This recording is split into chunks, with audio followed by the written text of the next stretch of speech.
Myself, such time as I may consume. The gentleman is recognized.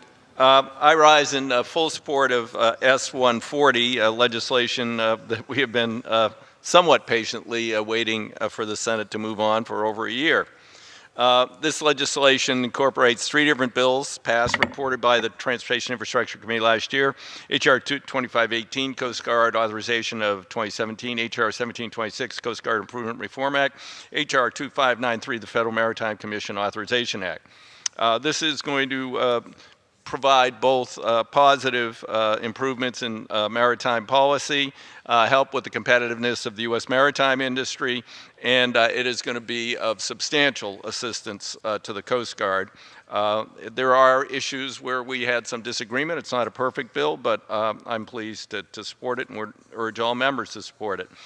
I'm particularly pleased with the 2-year authorized funding levels for the Coast Guard. It's been hurt over a number of years. Their budget's been too thin, and cuts imposed by the Budget Control Act have been harmful. So this is a reasonable, not optimal funding level, but it will meet both the acquisition and operational needs, and the Appropriations Committee will have the capability of meeting the targets we have set. It would have a rigorous new process before the Coast Guard can permanently close any air facility it operates.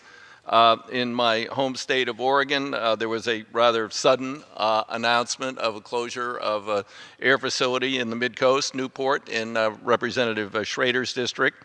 The waters of the Pacific are extraordinarily cold year-round. Survival times are not long, and we were putting mariners, both recreational, commercial, and others, at risk. So we have now imposed a new process.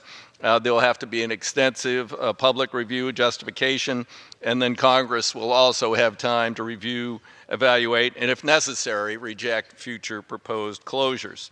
I also support a provision in the bill that will allow certificates of documentation to be renewed on a multi-year basis. The Coast Guard has had a backlog forever on certificates of documentation, and they're annual. Even if, and the rationale has been, well, we need to know your home port every year. Well, we're going to have a process where you can get a 5-year certificate, and then if you change your home port, you have to report it within a certain number of days to the Coast Guard. That solves that issue. There was a long discussed provision that was very controversial on the Senate side on the Vessel Incidental Discharge Act. We came up with a compromise. Again, I think it's, I don't know that it's optimal, but we can live with it. It sets strict technological standards for vessel discharges under the Clean Water Act to protect local waters, minimize the introduction and spread of aquatic invasive species, which we're becoming an incredibly expensive and difficult problem. We don't need to spread any more. It establishes a uniform national standard for ballast water treatment that will be developed both by the EPA and the Coast Guard to aid commercial carriers in movement of goods by providing regulatory certainty throughout the United States. And it retains a significant role for individual states and citizens to protect their local waters, which has been a critical sticking point in prior efforts to pass this measure.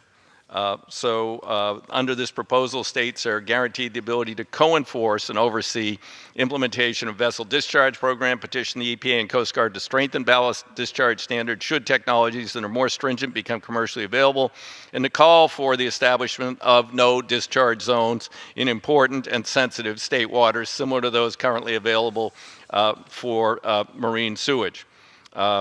That, again, was not necessarily optimal, but I think it's workable and protects the interests of the state and our precious resources.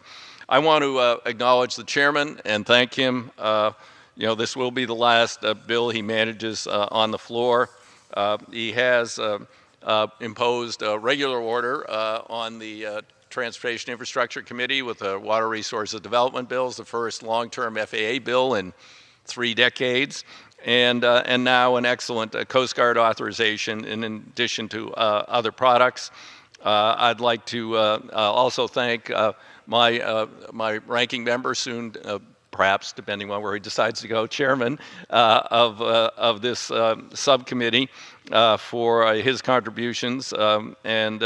John, this is the third time John has worked with the Republicans to deliver a good Coast Guard bill during his tenure. So all in all, this is a strangely productive day for the House of Representatives, and I'm proud to be here. With that, I reserve the balance of my time.